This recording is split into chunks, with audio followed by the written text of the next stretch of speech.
Prophet ﷺ mentioned that every time a person commits a sin, that there is a dot that is placed on the heart. فَإِن نَزَعَ وَاسْتَغْفَرَ وَتَابَ. And if that person abandons that sin and seeks forgiveness from Allah subhanahu wa ta'ala and repents back to Allah subhanahu wa ta'ala, not only is that spot removed, سُقِلَ قَلْبُ, but the heart becomes polished in that very same spot, because that sin not only is not going to be counted against you, because the mercy of Allah subhanahu wa ta'ala is such that the Prophet sallallahu alaihi wasallam said that the one who repents is like the one who never committed a sin. But on top of that, it will become a means of bringing you back to Allah, because in the process of repentance, you developed a newfound clarity. And so there's a connection as well between the good deed that is placed instead of the sin on your record, and clarity, the newfound closeness to Allah subhanahu wa ta'ala that comes through tawbatan nasuha, comes through a sincere repentance. Now, if you don't treat it, Allah Azza wa Jalla says, كَلَّا بَلْ رَانَ عَلَىٰ قُلُوبِهِمْ مَا كَانُوا يَكْسِبُونَ, that the reason why people cannot capture the beauty of revelation in their hearts, cannot find that guidance, cannot feel what they should feel when they hear it being recited upon them, turned away their prophets and messengers in such ways, is because the stains developed on the heart, and ultimately the heart became so stained that it blocked out the light from coming in. And so the light could not come into that heart anymore. Now, that is for the person whose heart is locked and a person whose heart cannot take any of that guidance. What I wanted to speak about was the layers that we find in the Quran and the Sunnah of the Prophet sallallahu alaihi wasallam. There is that layer of a heart that becomes so tarnished, so stained, that becomes so enveloped in its layers of darkness that it can no longer receive the light. Earlier this week I talked about the very famous companion Suhaib al-Rumi radiyallahu ta'ala anhu, and he was the Halif, the representative of the famous man Abdullah ibn Jud'an. Abdullah ibn Jud'an was a wealthy man who had many good qualities, and Aisha radiyallahu anha asked the Prophet sallallahu alaihi wasallam, would all of the good that he had done, would it benefit him? And he said, he never said, لَمْ يَقُلْ يَوْمًا رَبِّ اغْفِرْ لِي خَطِيئَتِي يَوْمَ الدِّينِ. He never asked Allah for forgiveness for his sins on the day of resurrection.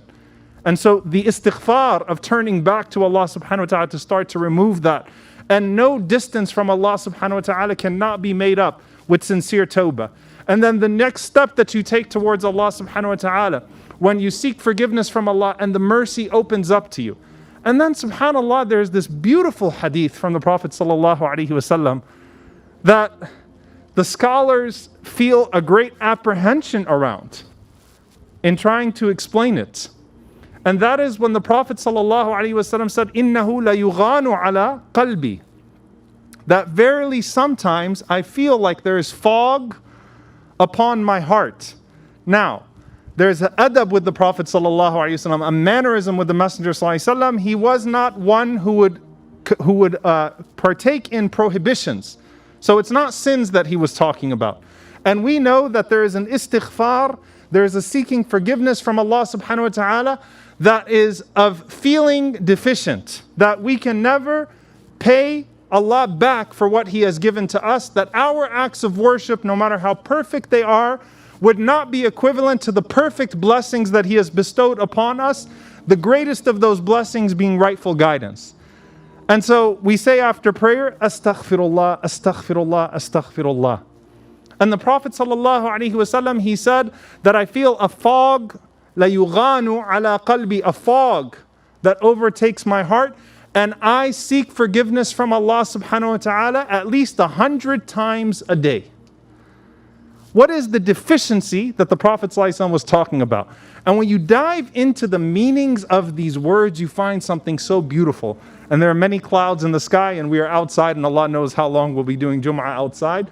So I want you to appreciate the beauty of the language for a moment and what the Prophet ﷺ is expressing to us. Rain or ran is when the heart becomes completely covered, complete darkness that blocks out the light. Gham with a meme at the end, or ghaim with a meme at the end instead of a noon at the end, refers to a heavy cloud, a heavy fog. A heavy fog. And that's why when it gives rain, it is ghayth, a heavy rain that comes from it. So it refers to a heavy cloud, a dark cloud. Ghan refers to a very light fog, a very light cloud. And Ibn Kathir rahimahullah ta'ala, he explained this so beautifully. He said, Rana ala qulubihim, rain refers to the hearts of the kafirin, right? Those that completely rejected rightful guidance. Ghaim, with a meme at the end, refers to the hearts of al-abrar, the righteous, because the pious are not those that don't sin. They're the ones that turn back to Allah when they sin. So there are people that feel when they commit a sin, a sense of guilt, it hurts their hearts, and they turn back to Allah subhanahu wa ta'ala quickly, right? And so they're still righteous people because again, the goal is not to sin. The goal is not that you won't sin. The goal is that you will keep turning back to Allah and trying your best not to sin. And every time you do sin, you turn back to Allah subhanahu wa ta'ala. And so those are the hearts of al-abrar, the hearts of the pious. And taqwa is turning back to Allah subhanahu wa ta'ala and abandoning that which puts a distance between you and Him. And then he said al-ghayn with a noon at the end, which is what the Prophet ﷺ described. These are the hearts of al-muqarrabeen. These are the hearts of those that are close to Allah subhanahu wa ta'ala. So think of the right, the left, and those that are closest to Allah subhanahu wa ta'ala directly under His shade. May Allah make us amongst them. Allahumma ameen. Those are the hearts of the closest people to Allah subhanahu wa ta'ala. And who are they? And what was the Prophet ﷺ talking about? The Prophet ﷺ was talking about that even in the capacity, even throughout the day, when a person engages in things that are permissible, not things that are sinful, that a person could feel a distance from Allah subhanahu wa ta'ala. In the engaging of al-mubah, in going in the permissible things, in the engaging of permissible things, in the going about your day, in the wasting of time, or in the using your time in permissible ways that puts a distance between you and Allah subhanahu wa ta'ala. And so the Prophet sallallahu alaihi wasallam is talking about that. إِنَّهُ لَيُغَانُ عَلَى قَلْبِ, that creates a fog of sorts. Not one that stains, not one that causes to sin, not one that blocks out the light, but istighfar, turning back to Allah subhanahu wa ta'ala, creates such a level of not just closeness, but clarity in one's life. And so in one day, the Prophet ﷺ would say istighfar at least 100 times, not for sinning, but to create that connection and that clarity with Allah subhanahu wa ta'ala. Abdullah ibn Umar radiallahu ta'ala anhu said, we would sit with the Prophet ﷺ, and he said, in one gathering, not a day, in one gathering, he would say, Rabbi ighfirli wa tub alayya innaka anta tawwabur rahim. Oh my Lord, forgive me and accept my repentance. You are the acceptor of repentance and the especially merciful. He would say that 70 times in one gathering. And so when the Prophet ﷺ said, I seek forgiveness from Allah subhanahu wa ta'ala 100 times, that's the minimum he would seek forgiveness from Allah subhanahu wa ta'ala in a day. Then how much more should we have istighfar as a part of our routine? How much more should we have istighfar as our morning remembrance and our evening remembrance, as our sitting in gatherings, as our sitting in front of our computers, as we're going about our day, that we continue to say, astaghfirullah, astaghfirullah, astaghfirullah. Not because Allah subhanahu wa ta'ala wants to cause us anxiety, but because Allah azza wa jal gives us clarity on top of forgiveness through that.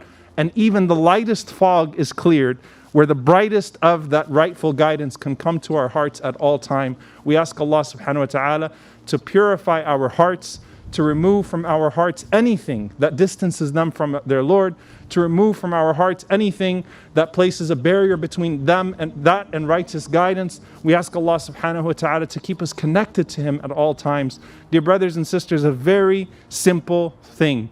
Make sure that istighfar is part of your habit, morning and evening, in your gatherings, in your day-to-day. Astaghfirullah, astaghfirullah, astaghfirullah. Let it peel away the fog so that a person could always find that closeness and that clarity to Allah. May Allah grant it to us all. Allahumma ameen. أقول قولي هذا واستغفر الله لي ولكم ولسائر المسلمين فاستغفروا إنه هو الغفور الرحيم.